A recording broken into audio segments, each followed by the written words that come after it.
కంచి కామకోటి పీఠం వారి Shri Chandrasekharendra Saraswati మహావిశ్వవిద్యాలయం inter marks ఆధారంగా స్కాలర్షిప్తో కూడిన అడ్మిషన్లు. వివరాలకు కాల్ చేయండి.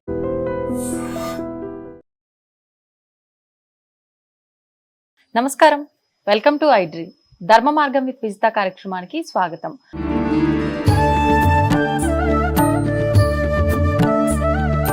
నమస్కారం అండి. జై శ్రీరామ్. జై శ్రీరామ్.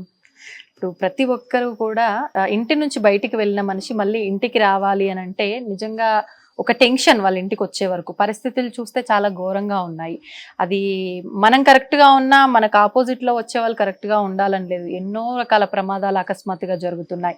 ఒకప్పటి కాలంలో అయితే పెద్దవాళ్ళు ఇంట్లోంచి వెళ్ళేటప్పుడు ఖచ్చితంగా దేవునికి దండం పెట్టుకొని ఏదో ఒక మంత్రమో నామమో చెప్పుకొని తల్లిదండ్రులకు కూడా నమస్కారం చేసుకొని వెళ్ళాలి అనే సిద్ధాంతం ఉండేది. ఇప్పుడు అలాంటివి అయితే మనకి ఎక్కడా కనిపించట్లేదు, చాలా తక్కువగా ఉండుంటాయి.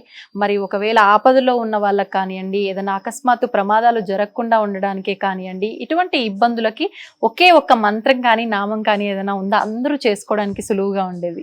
తప్పకుండా అమ్మా, చాలా గొప్పనైనటువంటి స్తోత్రం ఉంది. ఆపదుద్ధారక స్తోత్రం అని అంటారు.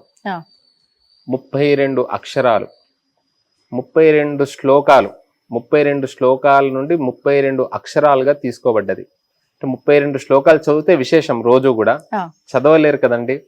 అందుకనే ఈ శ్లోకం ఒక్కటి చదివితే సర్వ సంపదలు, ఆపదలు తొలగిపోతాయి.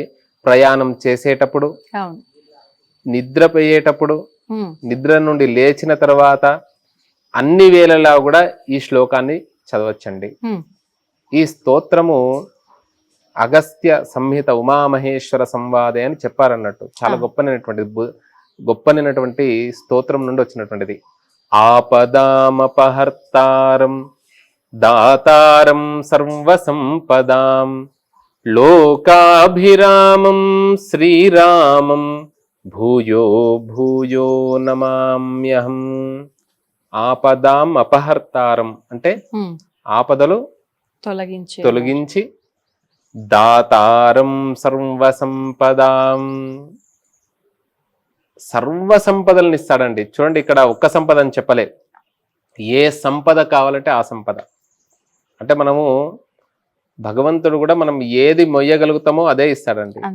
మనం అనుకుంటాం నేను 50 కిలోలు మోస్తా, 100 కిలోలు మోస్తా అని మనం అనుకుంటాం, కానీ తల్లిదండ్రికి తెలియదా మనం ఏది మోస్తామో ఏంటిదో. అందుకనే ఆయనే మాతారాము మత్పితా రామచంద్ర స్వామి రాము స్వామి రాము మత్ సఖ. సఖ అంటే స్నేహితుడు. సఖి అని వచ్చింది కదా, సఖ అంటే స్నేహితుడు అన్నట్టు. సఖ మత్ సఖ రాము సర్వస్వము రాముడేనంట.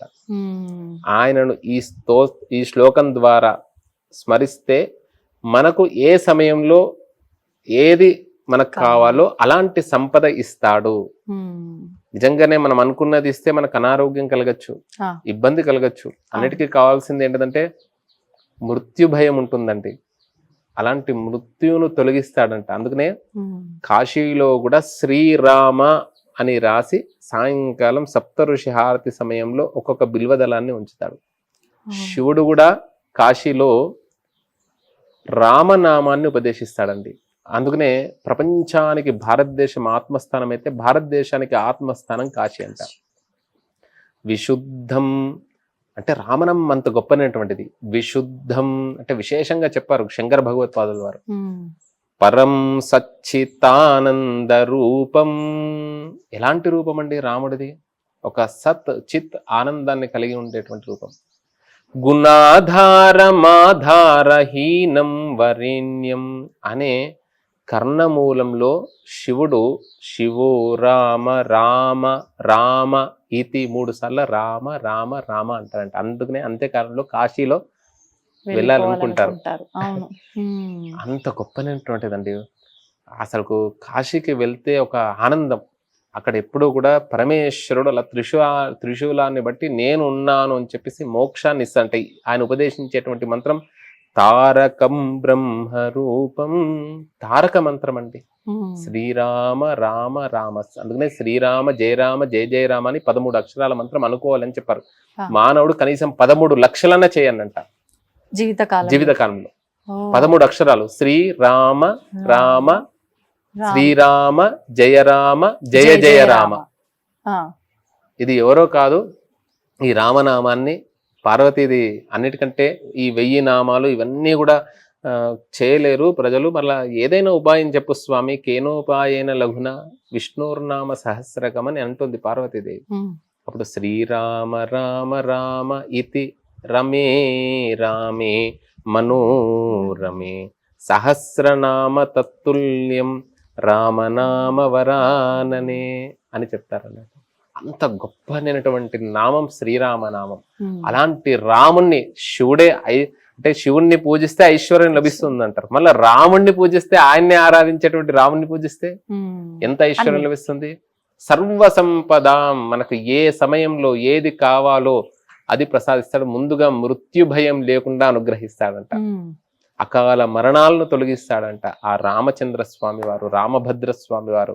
శ్రీరామో రామభద్రశ్చ రామచంద్రశ్చ శాశ్వత. రామ అన్న, రామభద్ర అన్న, రామచంద్ర అన్న కూడా అనుగ్రహిస్తాడంట.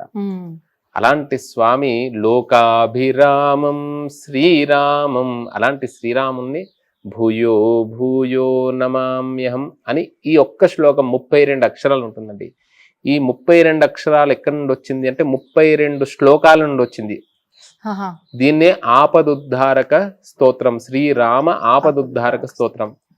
ఎలా మనకు లభించింది అనంటే 2 శ్లోకాల ద్వారా మీకు వివరిస్తాను. ఇప్పుడు మొదటి అక్షరం ఆ ఉంది కదండి. ఆర్తానాం ఆర్తిహంతారం భీతానాం భయనాశనం ద్విషతాం కాలదండం తం రామచంద్రం నమామ్యహం. ఆ వచ్చింది కదా. ఆ పా ఉంది కదా. పదాంభోజరజస్పర్శ పవిత్రమునియోషితే. అలా పా అనే అక్షరం, దా అనే అక్షరం, దానవే. మొదటి లెటరు తీసుకొని అందరూ కలియుగంలో చేయలేరు. వారు త్వరగా వెళ్ళాలి, ప్రయాణం చేయాలి, మరలా 32 శ్లోకాలు చదువుకొని వెళ్తారా? వీలు కాదు. ఈ ఒక్క శ్లోకం చాలు.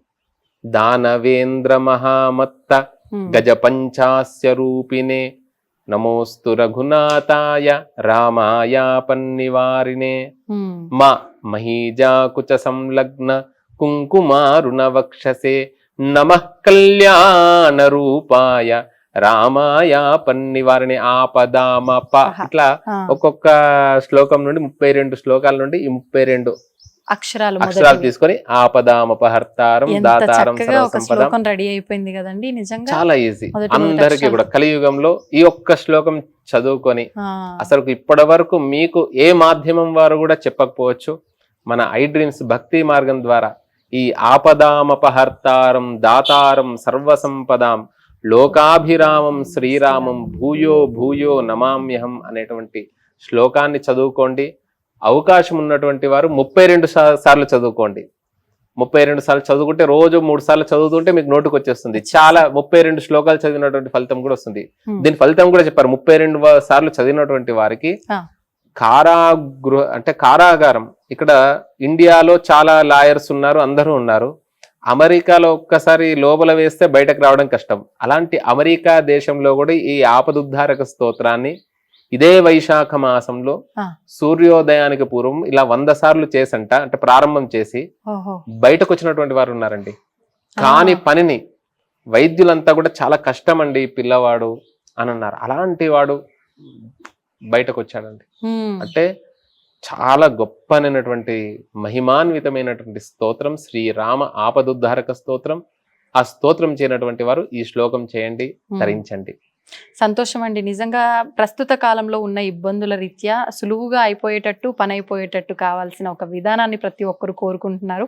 మీరు చెప్పినట్టుగా చాలా అద్భుతమైన మహిమాన్వితమైనటువంటి ఒక శ్లోకాన్ని అందరికీ వివరించారు. గతంలో కూడా మీరు చాలా వీడియోల్లో మీరు ముందు శ్లోకం చెప్పి వీడియో ప్రారంభించడం జరిగింది కదా. అంటే ఇప్పుడు ఈ రోజు ఏమవుతుందంటే అందరికీ కూడా సరాసరి పాయింట్ లోకి